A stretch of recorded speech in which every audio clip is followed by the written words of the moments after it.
Estamos em Israel. É maravilhoso estar aqui. Estou um pouco nervoso. É a primeira vez que falo sobre os 7 milagres da cruz em Israel, embora nos últimos anos tenha falado em muitos países sobre este tema.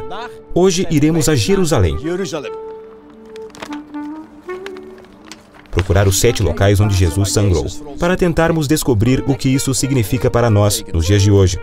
Bem-vindo aos 7 milagres em Jerusalém.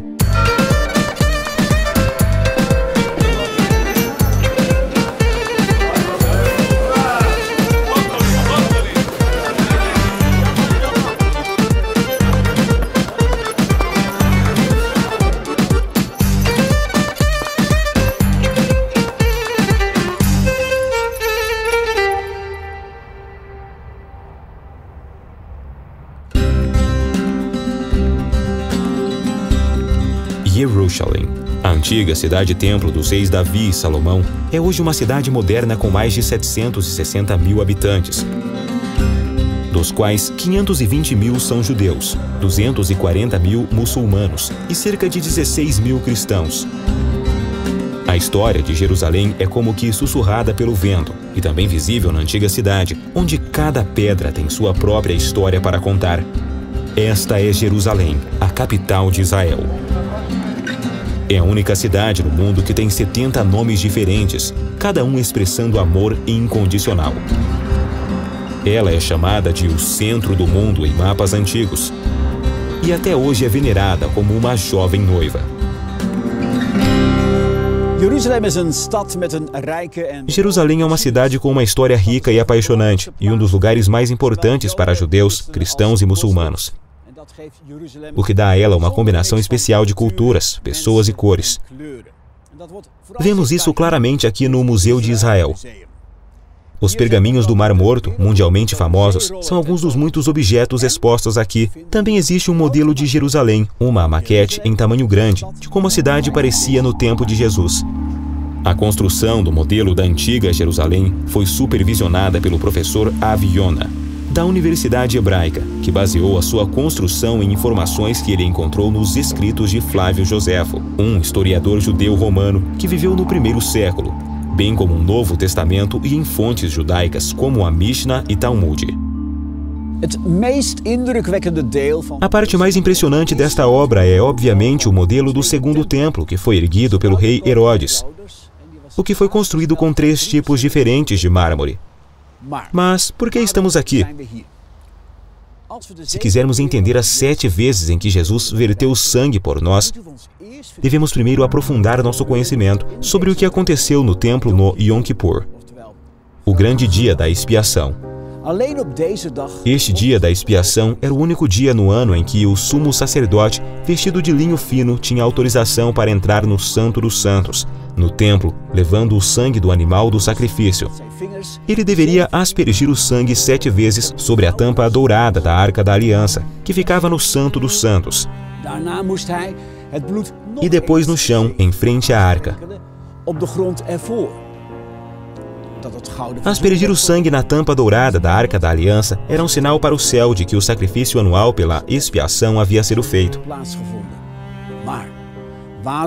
Mas por que o sumo sacerdote também precisava borrifar a terra com sangue? A aspersão 7 vezes no grande dia da expiação era um símbolo profético de que o sangue de Jesus seria derramado 7 vezes sobre a terra, na Sexta-feira Santa. Nestas séries, vamos procurar os 7 locais onde Jesus verteu seu sangue, a fim de descobrir o que isso significa para nós hoje.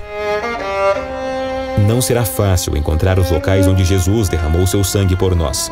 Afinal, nos últimos 2000 anos, Jerusalém foi destruída e reconstruída várias vezes. A antiga Jerusalém da época de Jesus está enterrada a cerca de 10 metros abaixo da Jerusalém dos dias atuais. Há alguns anos, os alicerces e várias paredes do palácio do Forte de Herodes foram descobertos na cidadela de Jerusalém. É um belo local para se meditar nos cenários dos 7 milagres da cruz. Quando lemos a Bíblia, descobrimos que Jesus sempre esteve no controle absoluto de tudo o que aconteceu no Gólgota. Deus não deixou nada ao acaso nas últimas 18 horas da vida de Jesus. O apóstolo Pedro afirma 2 vezes que tudo o que aconteceu naquelas últimas horas estava totalmente de acordo com a vontade de Deus e que tudo havia sido pré-determinado por Ele. O próprio Deus escreveu o roteiro para aquelas últimas 18 horas. No primeiro dia de Pentecostes, Pedro estava bem convencido quando disse: Deus, por sua própria vontade e sabedoria, já havia resolvido que Jesus seria entregue nas mãos de vocês, e vocês mesmos o mataram por mãos de homens maus, que o crucificaram. Mais tarde, ele torna a dizer isto.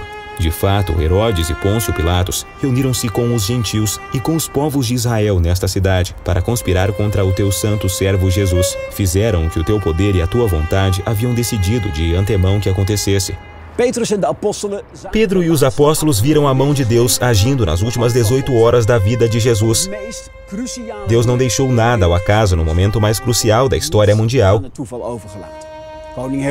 O rei Herodes, Pôncio Pilatos, os soldados romanos e os líderes judeus não tiveram escolha a não ser cumprir o plano pré-determinado por Deus. Os 7 momentos em que Jesus derramou seu sangue também foram pré-determinados por Deus. Cada um deles foi um ato profético, previsto centenas de anos antes, desejado e inspirado por Deus e executado por soldados romanos pecadores.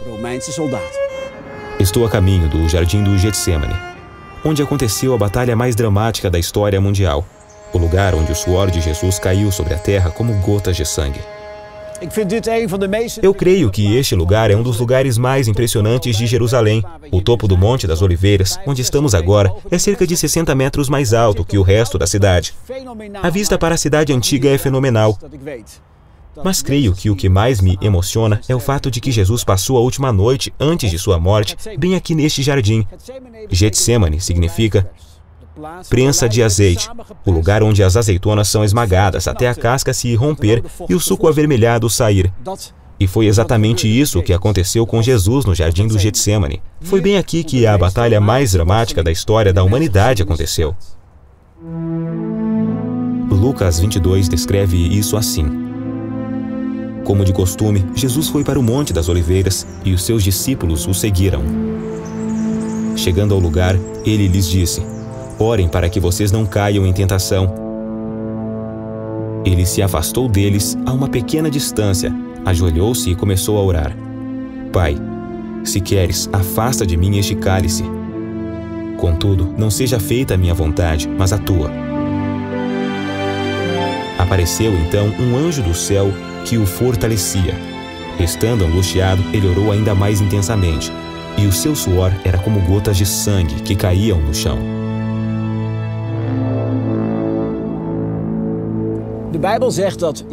Lucas capítulo 22, versículo 39 a 44. A Bíblia diz que Jesus verteu seu sangue pela primeira vez neste local.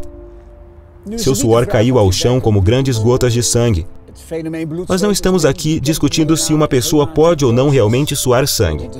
O fenômeno de suar sangue é cientificamente conhecido como hematidrose. Existem várias veias ao redor das glândulas sudoríparas que podem se contrair sob estresse extremo. Quando esse estresse diminui, essas veias se expandem até o ponto de explodir. O sangue então flui para as glândulas sudoríparas, onde se mistura com o suor e a pele o excreta.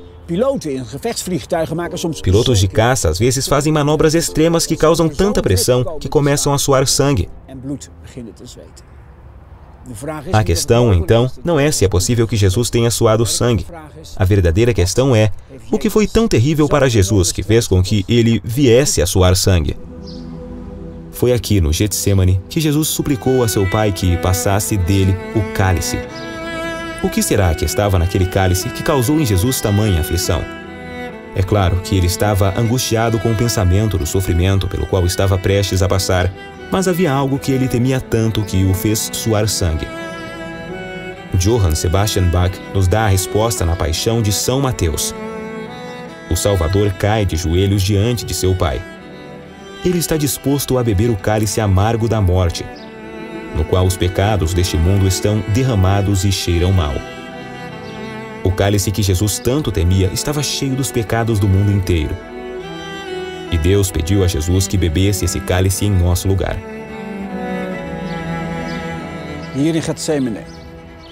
Todos os nossos pecados foram prensados juntos naquele cálice, aqui no Getsemane, que significa literalmente prensa de azeite.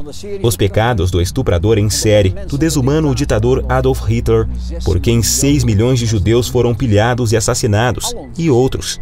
Todos os nossos pecados, desde Adão até o último recém-nascido, foram prensados neste cálice que foi colocado diante de Jesus. O Senhor sabia que se bebesse o cálice, sofreria o mesmo destino que o cordeiro do sacrifício. Os pecados do mundo inteiro seriam colocados sobre ele. Mas Jesus era o homem sem pecado. Na realidade, ele odiava o pecado. Então ele chamou a Deus e pediu-lhe que passasse dele aquele cálice. Ele perguntou: Pai, não existe outro meio de salvar o mundo? E Deus deixou claro para Jesus que não havia outro meio de libertar a humanidade dos seus pecados. Por 3 vezes, Jesus pediu a Deus que o livrasse do cálice. Contudo, ele também falou: Não seja feita a minha vontade, mas a tua.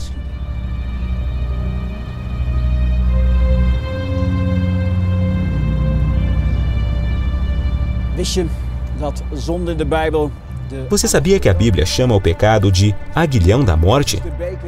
Quando Jesus começou a beber o cálice em nosso lugar, o aguilhão da morte penetrou profundamente em seu espírito, alma e corpo, mesmo não tendo cometido nenhuma falta. Ele foi confrontado com os nossos pecados em todas as áreas de sua vida. Jesus foi feito pecado por causa de nossas transgressões. Era como se ele estivesse no meio de um filme, e nossos pecados sendo projetados em sua retina. Sua reação ao que via alcançou-lhe todos os sentidos, tocando-lhe também todas as emoções. A Bíblia diz que no momento em que Jesus começou a beber o cálice que estava cheio de nossos pecados, gole por gole, ele provou a morte. Ele pôde sentir não só o ódio do assassino, sedento de sangue, mas também o terror súbito da vítima. Pôde sentir o cheiro do sangue inocente derramado e o gosto do esperma violentamente ejaculado na boca. Ele ouviu os gritos de medo e viu os resultados do pecado em toda a criação. Jesus, que era completamente puro em todas as suas emoções, foi confrontado com emoções que lhes foram estranhas: medo, ódio e angústia paralisante. O que o Senhor experimentou aqui foi uma verdadeira prévia do inferno. Marcos descreve como Jesus ficou extremamente triste até a morte.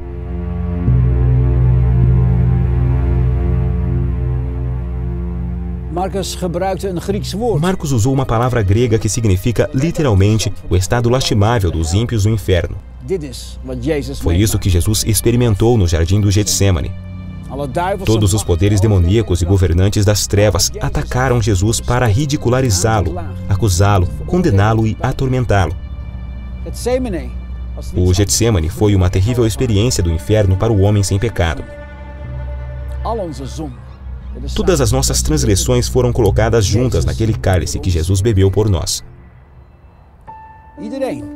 Todo aquele que acredita que Jesus fez isso para nos salvar, vai ver que existe poder divino no sangue do Cordeiro. Então você irá receber seu primeiro milagre da cruz. Através do sangue de Jesus, o cálice da sua vida. Seu coração será purificado de todo o pecado. Você não precisa mais sofrer com os seus sentimentos de culpa, vergonha e condenação. Você não precisa mais pagar pelos erros que cometeu. Não importa o que aconteça, não importa de onde você veio. Deus está esperando por você para te livrar de todo o pecado e de todo o fardo, por meio do primeiro milagre da cruz. O milagre do perdão. Não há religião que possa libertá-lo do pecado e da culpa que você carrega. E você só pode experimentar o poder do perdão por meio do que Jesus fez por você. Porém, Deus está esperando para pegar você nos braços como a um filho e realizar um milagre em sua vida. Por favor, junte-se a mim na seguinte oração. Pai Celeste, eu creio no sacrifício que Jesus fez por mim. Eu confesso os meus pecados e entrego a Jesus o cálice da minha vida. Ele tem visto os meus pecados. Ele tem provado os meus pecados. Obrigado, Senhor Jesus, por teres bebido o cálice em meu lugar, para que agora eu possa experimentar o perdão completo de Deus. Obrigado, Pai, por eu ter sido aprovado e aceito como seu filho amado. Através do que Jesus fez por mim,